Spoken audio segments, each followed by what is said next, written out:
Assalamualaikum warahmatullahi wabarakatuh. Selamat malam dan salam sejahtera untuk kita semua. Semoga masih tetap semangat untuk mengikuti kuliah kita malam ini. Dan ini lanjutan dari kuliah tentang metode. Selamat datang di channel Dialektika. Dialog kita bersama, cerdas dan kritis bersama Dialektika. Sebelum lanjut, jangan lupa like, comment, share, dan subscribe channel ini. Terima kasih, selamat menonton, dan semoga bermanfaat.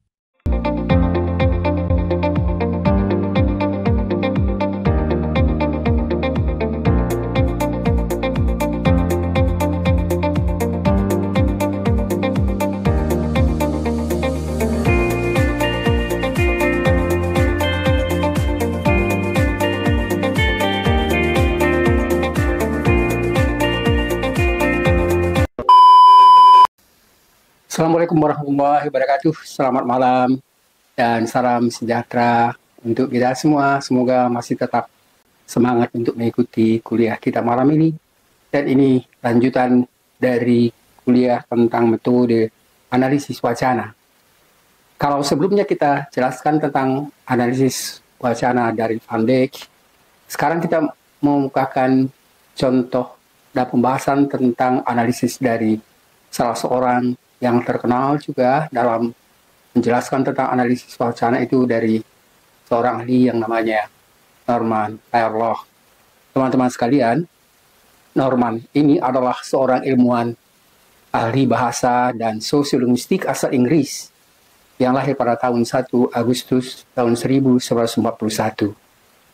Dia dikenal sebagai salah satu pionir dalam analisis wacana dan dengan fokus pada hubungan antara bahasa, kekuasaan, dan ideologi. Teman-teman sekalian, Pearlog ini memperoleh gelar dari universitas, salah satu universitas terkenal di Inggris, ya.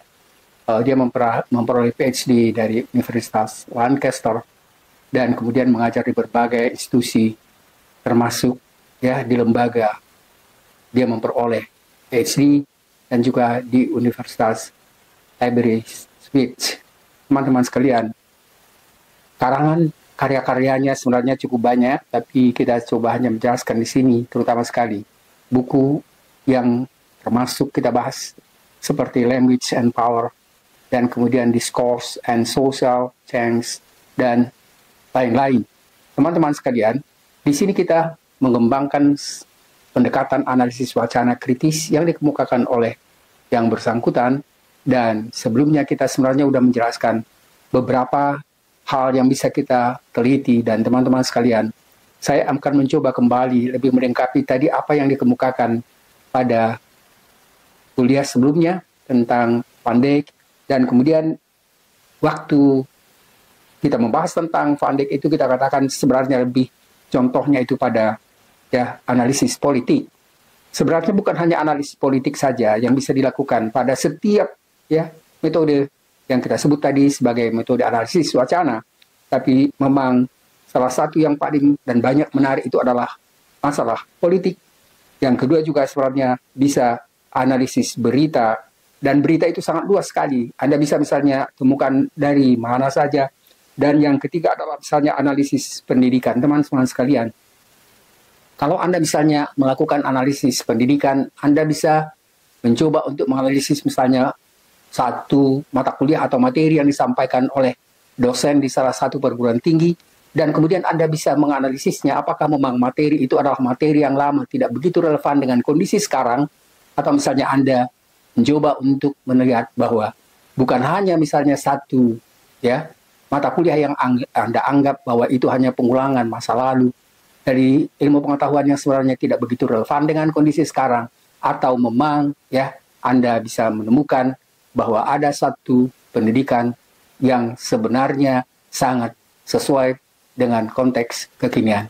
Teman-teman sekalian, saya sering katakan bahwa pendidikan itu tujuannya adalah seperti dikemukakan oleh Karel Raimund Popper. Tujuannya adalah untuk membantu mahasiswa mengatasi masalah yang dihadapinya. Jadi teman-teman sekalian, memang lebih relevan kita membicarakan misalnya tentang berbagai macam masalah, bukan hanya permasalahan politik, tapi juga analisis berita dan juga misalnya masalah pendidikan yang lebih sesuai dengan konteks kehidupan sekarang. Yang berikutnya juga misalnya kita bisa melakukan analisis iklan, dan ini juga sering sekali dilakukan. Teman-teman sekalian, kita bisa melihat berbagai macam iklan-iklan itu sekarang ini ya berkembang luar biasa. Dan sebelum kita misalnya melihat sesuatu, ya kita ingin misalnya melihat, katakanlah misalnya salah satu di video, tapi dia nanti yang lebih muncul pertama adalah iklan.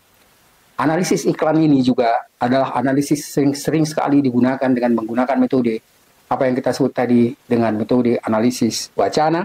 Dan yang berikutnya misalnya juga bisa kita lakukan misalnya analisis tentang hubungan internasional. Teman-teman sekarang Anda bisa melihat misalnya masalah bagaimana perubahan hubungan internasional misalnya yang berkaitan atau gerakan perubahan internasional yang terjadi dengan dukungan yang sangat luar biasa sekarang misalnya pada ya perjuangan masalah masyarakat Palestina. Teman-teman sekalian, itu adalah tema-tema yang menarik, dan sekarang kita coba masuki secara langsung pembahasan kita tentang apa yang kita temukan pada pemikiran analisis wacana dari Norman ini. Teman-teman sekalian, sebagaimana kita katakan prosedur atau tahapan penelitian analisis wacana pada Van Dijk, Norman juga sebenarnya mengukakan ya bagaimana pentingnya dalam analisis wacana itu mengembangkan prosedur atau tahapan penelitian. Sebenarnya bukan hanya Norman, tapi setiap penelitian itu memang perlu sekali dijelaskan apa tujuannya, bagaimana prosedurnya, bagaimana tahapan penelitian yang akan dilakukan secara sistematis untuk menganalisis bagaimana ya nanti bahasa membentuk dan dipengaruhi oleh struktur sosial dan kekuasaan itu. Teman-teman sekalian, tentu saja berbeda kalau misalnya Anda atau kita melakukan analisis misalnya wacana tentang politik dengan analisis wacana yang sifatnya misalnya iklan, atau misalnya yang juga berkaitan dengan masalah hubungan internasional. Teman-teman sekalian, bahasa yang digunakan, istilah yang digunakan, dan kemudian bukan hanya tentang bahasa dan istilah, tapi juga misalnya tujuan penelitian tentu akan mengarahkan, membedakan antara satu tujuan yang berbeda dengan tujuan yang lain. Jadi, penelitian yang sistematis diperlukan untuk menganalisis bagaimana bahasa membentuk dan dipengaruhi oleh struktur sosial dan kekuasaan. Dan berikutnya juga kita harus sadar bahwa tahapan penelitian dan analisis wacana menurut Pak itu bisa lebih kita rinci sebagai berikut. Yang pertama, identifikasi masalah dan tujuan. Jadi sama sebenarnya secara prinsip tidak berbeda dengan apa yang kita mukakan yang dikemukakan oleh Van Dijk sebelumnya. Dan dia mengatakan tentukanlah masalah atau fenomena sosial yang ingin dianalisis. Formulasikan pertanyaan penelitian dengan jelas tentang bagaimana wacana berfungsi dalam konteks sosial. Yang kedua, dia mengatakan pemilihan data. Teman-teman sekalian, dia mengatakan bahwa pemilihan data atau teks atau wacana yang relevan untuk dianalisis. Data dapat berupa teks tertulis, bisa dalam bentuk pidato, bisa dalam bentuk ya hasil dari media, atau komunikasi lain yang berkaitan dengan topik-topik penelitian yang mungkin Anda lakukan. Teman-teman sekalian, pemilihan data ini juga sebenarnya sangat berkaitan dengan tentu dengan minat dan masalah yang berkembang, paling tidak misalnya yang menjadi perhatian pada si peneliti. Teman-teman sekalian, kalau misalnya kita sekarang mencoba untuk melakukan pilihan, tentu banyak sekali masalah-masalah yang berkaitan dengan permasalahan sekarang. Orang bicara misalnya tentang permasalahan korupsi, orang bicara misalnya tentang salah penggunaan kekuasaan, pelanggaran konstitusi, ketidakadilan, hak azazi yang kemudian misalnya ekonomi yang semakin menurun. Itu adalah penelitian-penelitian yang bisa Anda pilih sebenarnya. Dan ada yang menarik sebenarnya kalau Anda mau melakukan penelitian dari salah satu pidato dari ya tidak lama lagi atau beberapa hari lagi kan menjadi presiden kita yang baru, yaitu Prabowo Subianto, ketika dia menjelaskan bagaimana nanti kalau dia misalnya menjadi presiden bisa meningkatkan kesejahteraan rakyat, bisa menghilangkan misalnya biaya-biaya pendidikan, bisa misalnya menghilangkan transportasi dan kesehatan dan lain-lain. Oh, upah. Ya, pendek aja. Ya, gini. Kita sudah welfare state. Kita akan bicara ke pemimpin buruh. Saudara, kesehatan nggak bayar. Subsidi listrik, subsidi BBM, Kemudian sekolah harus kita bikin nggak bayar. Gratis. Kemudian kita akan kasih makan siang. Kemudian, saudara-saudara, kita harus berani seperti negara lain. Angkutan di kota-kota besar, kalau perlu subsidi 100%. Wah, udah banyak tuh Pak. Untuk orang yang butuh. Untuk orang yang butuh. Jadi bus kalau nggak pakai AC, ya sudah. Kita panggil pengusahanya, kau butuh berapa? Ini. Oke. Ya kan? Karena BBM kita dari dalam negeri. Baik. Teman-teman sekalian, dalam wacana itu sebenarnya ada satu gagasan yang sangat luar biasa yang dikatakan, dan saya sebelumnya sebenarnya sudah mengukakan bagaimana baiknya kalau Prabowo itu membuat satu kebijakan yang berkaitan dengan apa yang disebut dengan bagaimana tujuannya pemerintah untuk membentuk satu welfare state, negara kesejahteraan. Dan sekarang itu sudah dikemukakan. Nah, sekarang misalnya Anda ingin melakukan wawancara, analisis wacana yang bersumber dari pidato dan juga yang lain, misalnya langsung dari presiden yang akan datang, Prabowo Subianto, bagaimana dia misalnya membentuk kabinet yang bisa mengusulkan, yang mengajukan, atau misalnya membantu tujuan untuk menciptakan apa yang dia sebut dengan negara kesejahteraan itu. Dan bagaimana misalnya, jadi sudah mengatakan misalnya mencoba untuk menghilangkan korupsi itu, dan dia akan mengejar pelaku korupsi itu walaupun misalnya lari ke kutub utara sekalipun. Semua indikator menunjukkan kita di ambang kebangkitan yang luar biasa. Kuncinya kita harus kurangi korupsi. Kalau tidak bisa kita habiskan korupsi dalam waktu singkat, minimal kita tekan dan kurangi. Kita tidak akan kompromi dengan korupsi.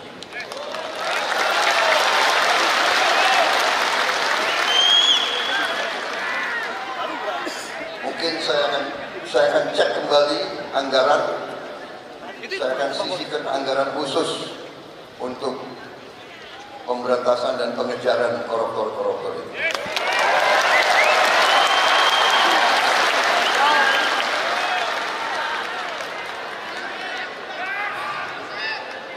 Kalaupun dia lari ke Antartika, aku kirim pasukan khusus untuk nyari mereka di Antartika. Teman-teman sekalian, Anda bisa melakukan analisis wacana dengan apa yang sudah dikemukakan oleh misalnya Prabowo, atau bagaimana rencananya ke depan, bagaimana misalnya pembentukan kabinet yang diharapkan bisa mendukung apa yang direncanakan itu.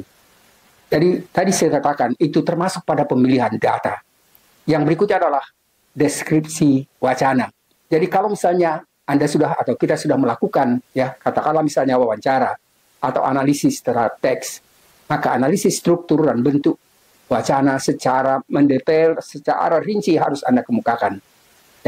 Dari hasil misalnya wawancara dengan Prabowo, atau misalnya dengan pidato-pidatonya, atau misalnya waktu dia melakukan kampanye, itu semuanya bisa Anda jadikan sebagai bentuk wacana yang Anda analisis secara rinci, dan cobalah melakukan pemeriksaan pada elemen-elemen, kata-kata, kalimat, dan struktur teks yang dikemukakan, dan bagaimana elemen-elemen itu bisa membentuk wacana atau makna yang utuh, yang lebih bisa dipercayai. Ingat, supaya jangan misalnya ada bertabrakan antara tujuan yang tinggi itu dengan apa dari awal rencananya untuk membentuk misalnya menteri, membentuk rencana-rencana yang lain yang bisa mendukung apa yang dia cita-citakan, dan tentu itu menjadi harapan seluruh masyarakat Indonesia tentang terbentuknya masyarakat yang adil dan makmur, atau dalam istilah lain dengan masyarakat kesejahteraan. Teman-teman sekalian, negara-negara maju seperti di Eropa dan juga Kanada misalnya, itu adalah salah satu contoh bagaimana negara-negara tersebut bisa melaksanakan apa yang disebut dengan negara kesejahteraan itu. Teman-teman sekalian, gagasan dari Prabowo itu adalah gagasan yang baik. Dan yang keempat adalah interpretasi wacana. Teman-teman sekalian, tadi kita katakan Anda misalnya melakukan analisis terhadap wacana, baik misalnya tertulis atau lisan, ya hasil wawancara, maka interpretasi pada makna dan fungsi wacana harus Anda kaitkan dengan konteks sosialnya. Jadi kalau misalnya sudah begitu tinggi, apa misalnya yang diceritakan, tapi tidak sesuai dengan konteks sosial, tidak sesuai dengan konteks politik, maka itu bisa dianggap sebenarnya tidak memenuhi harapan untuk bisa mencapai tujuan itu. Teman-teman sekalian, tinjauan bagaimana bahasa mencerminkan dan membentuk ideologi itu sangat penting. Jadi harus ada wacana yang jelas, yang bisa mempercayakan kita untuk bisa mencerminkan bahwa wacana itu akan membentuk satu ideologi dan kekuasaan dan hubungan sosial yang memungkinkan cita-cita itu, rencana itu bisa dicapai. Teman-teman sekalian, analisis bagaimana wacana berperan dalam menciptakan dan mempertahankan struktur sosial dan mengusahakan ya bagaimana cita-cita itu terbentuk, itu adalah satu masalah yang penting. Yang berikutnya adalah analisis konteks sosial. Teman-teman sekalian, pada analisis konteks sosial ini perlu sekali dipertimbangkan konteks sosial, politik, dan historis yang sekarang ada. Teman-teman sekarang, sering kita dengar bahwa bagaimana misalnya tugas yang berat yang dihadapi oleh ya Prabowo ketika dia menjadi presiden karena dihadapkan pada masalah sosial politik yang kacau, dan kemudian juga misalnya yang paling berat adalah masalah hutang yang besar. Dan itu tidak mudah untuk bisa mewujudkan cita-cita menciptakan masyarakat yang adil dan makmur itu dalam waktu singkat. Teman-teman sekalian, jadi historisitas di mana wacana diproduksi dan diterima itu menjadi satu pertimbangan penting yang diperlukan pada analisis konteks sosial. Tinjauan bagaimana proses faktor-faktor ini mempengaruhi dan bagaimana misalnya dipengaruhi oleh wacana. Teman-teman sekalian, yang keenam adalah evaluasi dan dampak dari implikasi tertentu. Evaluasi dampak wacana pada masyarakat dan bagaimana ia berkontribusi pada pembentukan atau perubahan struktur sosial yang mempertimbangkan implikasi sosial dan politik dari temuan analisis itu tentu akan sangat membantu. Bukan hanya misalnya sebagai hasil dari riset Anda, tetapi juga itu bisa membantu untuk bisa memberikan pandangan pada masyarakat bahwa rencana untuk membangun atau menciptakan misalnya suatu masyarakat yang adil dan makmur ya akan bisa terpenuhi. Walaupun misalnya bukan hanya dalam satu periode 5 tahun, tetapi juga misalnya untuk berikutnya. Dan itu sebenarnya sudah mulai tergambar ketika mulai dari awal bagaimana pemerintahan ya Prabowo itu dibentuk. Teman-teman sekalian, tidak mungkin misalnya kalau memang tetap dibiarkan misalnya korupsi itu merajalela, kalau tidak diberikan hak yang sama dan adil pada masyarakat, tidak ditegakkan hukum, dan semua itu mestinya menjadi satu evaluasi dan hal yang berdampak pada rencana kemajuan dan kesejahteraan negara. Yang ketujuh adalah pelaporan hasil, teman-teman sekalian. Pada bagian pelaporan hasil, jadi kalau misalnya sudah kita lakukan menurut ya yang menurut misalnya dari atas sampai ke bawah tadi penjelasan yang dikemukakan itu, maka pada bagian pelaporan hasil penelitian ini Anda harus bisa membuat satu laporan penelitian yang merangkum ya proses temuan Anda yang begitu misalnya Anda lakukan dengan sangat hati-hati dan interpretasi yang jelas. Anda coba diskusikan bagaimana analisis wacana Anda itu mengungkapkannya dan bagaimana hubungan antara bahasa, kekuasaan, dan ideologi.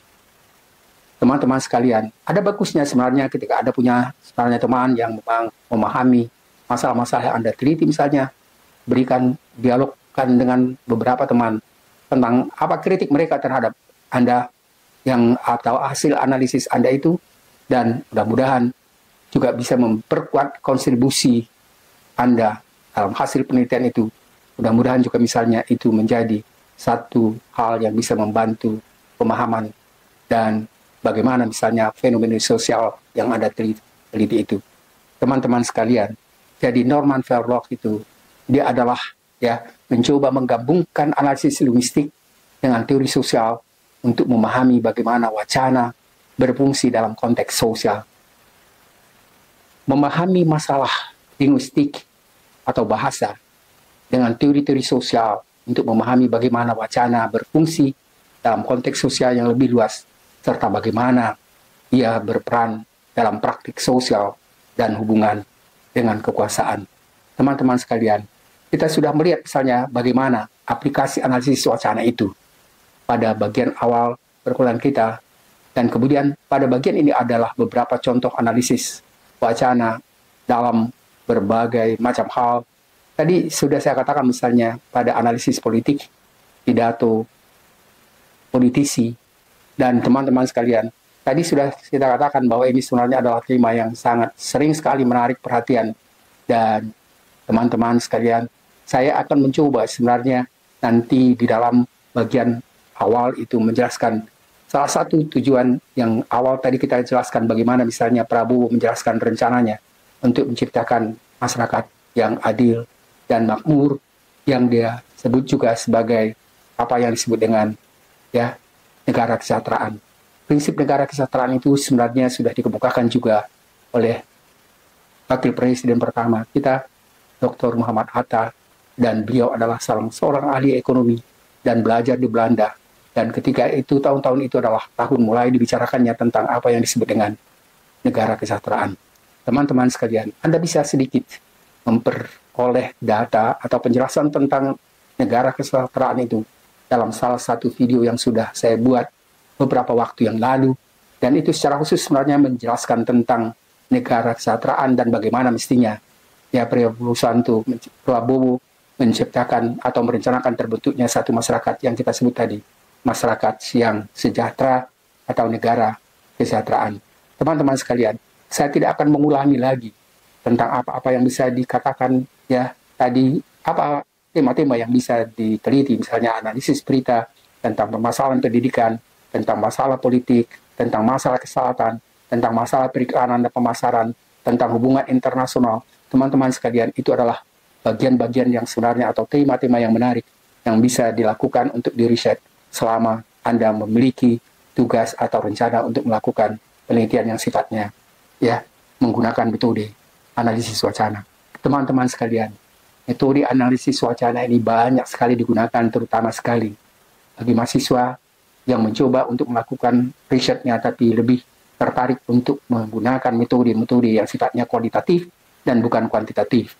Dan salah satu pilihan yang menarik sebenarnya ketika Anda melakukan riset dengan memilih metode analisis wacana ini, Anda bisa gunakan dengan memilih pemikiran dari Van Dijk atau Norman Farrell. Teman-teman sekalian, dua pemikir ini saya pikir cukup bisa membantu Anda.